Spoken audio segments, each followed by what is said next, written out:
Hello everyone, welcome back to your channel. Today we are delving into some fascinating and essential topics in C# programming.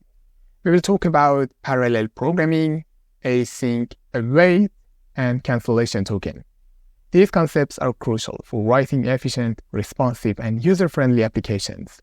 So without further ado, let's get cracking. First up, let's talk about parallel programming. This is all about performing multiple operations simultaneously to make your programs run faster. Imagine you have a bunch of tasks, like downloading files or processing data. Instead of doing them individually, you can do them all at once. Parallel programming leverages multiple CPU cores to execute tasks concurrently. This can significantly reduce the time it takes to complete a set of operations, especially when dealing with CPU-bound tasks. Imagine having a CPU with 2 cores. It means that you can carry out 2 processes at the same time without having to wait for one process to finish before starting the next. Within each process, you have the flexibility to run different tasks or processes as needed. On the other hand, when considering the situation with a single-core CPU, there are 2 scenarios to consider: synchronous and asynchronous programming. If you opt for synchronous programming and have a task that involves reading data from a database or performing some I/O work, it may take a significant amount of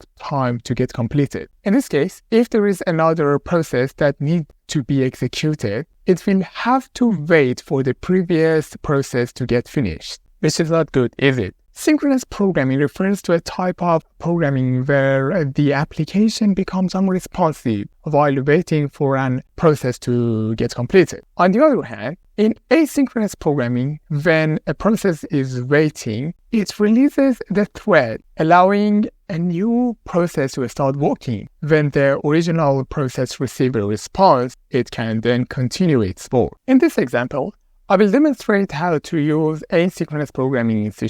In the doWorkAsync method, I will introduce 3-second delay to simulate some work. Once this method is called, I will use getAwaiter method to obtain the taskAwaiter object, which provides access to onComplete event. In the onComplete event, I have the option to create and define a callback function that triggers additional tasks upon the completion of previous work. However, due to its complexity, Microsoft has introduced a new and more straightforward syntax for this purpose. Microsoft introduced the async await syntax to address the issue of managing tasks that need to run after completing previous work. Instead of using callback function, async await allows us to use keywords to introduce where the code should pause and resume. This syntax enables us to write the subsequent code that should run after the awaited task is completed, making the code more readable and easier to manage. By structuring our code in this way, it becomes easier to manage. However, it's important to understand that behind the scenes, how is the compiler compiling the code? When we implement asynchronous operation using callback function, the compiler generates code in a similar way. However, if we use the async await keyword, the compiler creates a state machine to effectively manage the asynchronous operation. This state machine is designed to implement the iAsync state machine interface, which is responsible for handling the state transition of the async method. Essentially, it enables the async method to efficiently pause and resume execution. Essentially, the iAsync state machine interface is there to manage the complexity of asynchronous operation behind the scene, so you can write clean and readable async code without worrying about the nitty-gritty detail. Let's discuss the cancellation token.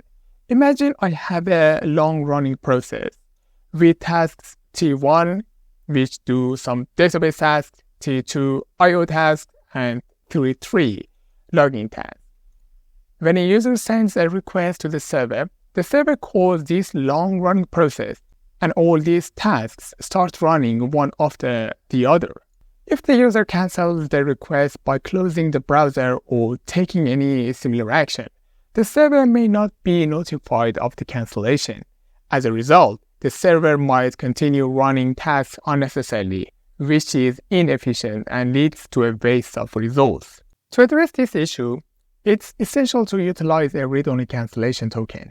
And as the name suggests, it's read-only. So once created, you can't change its status. This cancellation token should be passed to all subsequent tasks to allow for the termination of their processes and the related resources.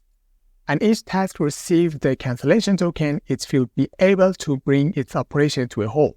To accomplish this, we require a cancellation token source to produce the cancellation token. The cancellation token source is tasked with generating this token, which can be utilized as a signal to cancel other tasks. Now, let's explore the process of creating this cancellation token source and utilizing it. In this console application, I'm running an asynchronous task. When using a cancellation token in this scenario, it's important to start by creating a cancellation token source. This source is used to generate a token that will be responsible for managing the cancellation process. Once the cancellation token source is created, you can utilize the cancel async or cancel method to signal that the token generated by cancellation source is now canceled. Consequently, we pass the cancellation token to the do work method, which is doing asynchronous work, and now I can pass through the cancellation token to this method and cancel it. But what would happen if I cancel a task? If we closely examine the task, we can notice that one of its status is cancelled, which throws an operation cancel exception. We can catch this exception and write or log appropriate messages to indicate that the operation was cancelled. Now, let's explore how to use cancellation token in ASP.NET. In this example, I'm utilizing Minimal API, and as you can observe in the do work API, we are simulating asynchronous work for 3 seconds.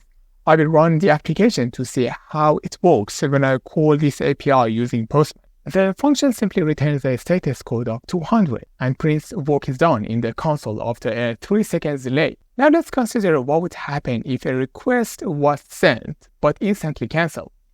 Despite the cancellation, the background work continues and work is done is still printed in the console, which is not ideal. To resolve this issue, I'm going to add the cancellation token parameter to the API. This time, I know that ASP.NET is acting as a cancellation token source and it's responsible for managing this token. So I simply pass it through and catch the exception and print work was cancelled in the console. When running the application and sending a request for the first time, I expected to see work is done and it has been written as expected.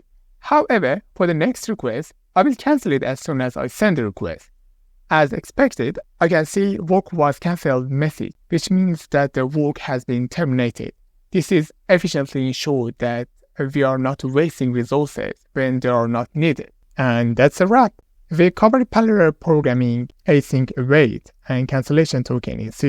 These concepts are essential for writing efficient and responsive applications. I hope you found this video helpful. If you did, don't forget to like, subscribe, and hit the bell icon for more awesome content. Thanks for watching and happy coding.